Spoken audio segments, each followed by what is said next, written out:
یہ چند ایکسرسائزز ہم نے آپ کے سامنے پریکٹس کی. اگر آپ ان کو صحیح طریقے سے سمجھ کر کرنے میں کامیاب ہو جاتے ہیں, ہم آپ کو گارنٹی سے کہتے ہیں کہ آپ اگر کسی کرونک ڈیزیز میں مبتلا ہیں یا ویسے آپ کسی ڈیلی ایکٹیویٹی کی وجہ سے تھکان کا آپ شکار ہیں, یا آپ کے پاؤں میں بہت زیادہ سوجن رہتی ہے, انفلیمیشن رہتی ہے, آپ کے پاؤں کی تلیوں میں جو ہے وہ سوئیاں چبھتی ہیں یا پاؤں کی تلیاں جو ہیں بہت زیادہ جلتی ہیں, ان کے اندر درد کا احساس رہتا ہے, آپ ان ایکسرسائزز کو پریکٹس کر کے ان ساری کی ساری کمپلیکیشن سے نجات حاصل کرنے میں کامیاب ہو سکتے ہیں. لیکن یاد رہے, ان ساری ایکسرسائزز کو پریکٹس کرنے سے پہلے ایک بار آپ اپنے ڈاکٹر سے کنسلٹ ضرور کریں, ڈاکٹر کی آپ رائے ضرور لیں. اگر آپ کسی کرونک ڈیزیز میں مبتلا ہیں تو ساتھ آپ میڈیسن ضرور استعمال کریں, خواہ وہ طب میں ہو یا آپ ہومیوپیتھک میں لیں یا آپ ایلوپیتھک میں کوئی بھی آپ ٹریٹمنٹ کرواتے ہیں, آپ ساتھ ساتھ جو ہے ٹریٹمنٹ کروائیں گے اور ساتھ آپ ان ایکسرسائزز کو پریکٹس کریں گے.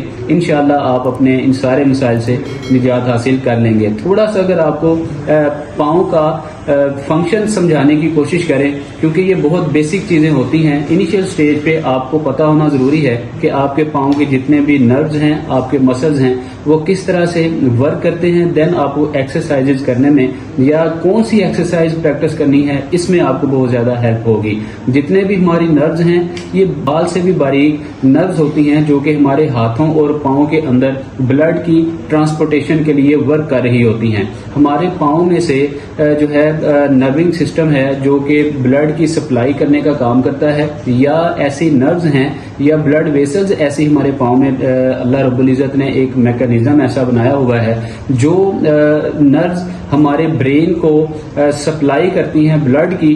اگر وہ ویک ہو جائیں, ان کے اندر انفلیمیشن آ جائے, بلڈ کلاٹ آ جائے, یہ آپ کے ہارٹ اٹیک میں جو ہے وہ آپ کو ہارٹ اٹیک ہو سکتا ہے اس کی وجہ سے. یا اگر انہی بلڈ ویسلز میں بلڈ کلاٹ یا خون کا کوئی لوتھڑا بن جائے تو آپ کو برین ہیمریج بھی ہو سکتا ہے. اس لیے آپ اپنے پاؤں میں جب بھی کوئی ایسی تھکان کا احساس پائیں یا آپ انفلیمیشن آپ کے پاؤں میں ہونا سٹارٹ ہو, فوری طور پہ آپ اس کے بارے میں آپ سوچیں. آپ کو فکر کرنے کی ضرورت ہے, ایکسرسائزز آپ کو کرنے کی ضرورت ہے. ایکسرسائزز ایک ایسا سبجیکٹ ہے, جب آپ ایکسرسائزز کرتے ہیں تو ان ایکسرسائزز کو پریکٹس کرنے کی وجہ سے آپ کسی ایسے سرجری سے بچ سکتے ہیں, آپ آپریشن سے بچ سکتے ہیں, آپ کسی بڑی ڈیزیز سے بچ سکتے ہیں, آپ بہت ساری ادویات سے بچ سکتے ہیں. آپ گھر میں رہتے ہوئے فوری طور پہ ان ایکسرسائزز کو پریکٹس کریں. انشاءاللہ آپ ان سارے مسائل سے نجات حاصل کرنے میں کامیاب ہو سکتے ہیں. اپنا بہت سارا خیال رکھیں.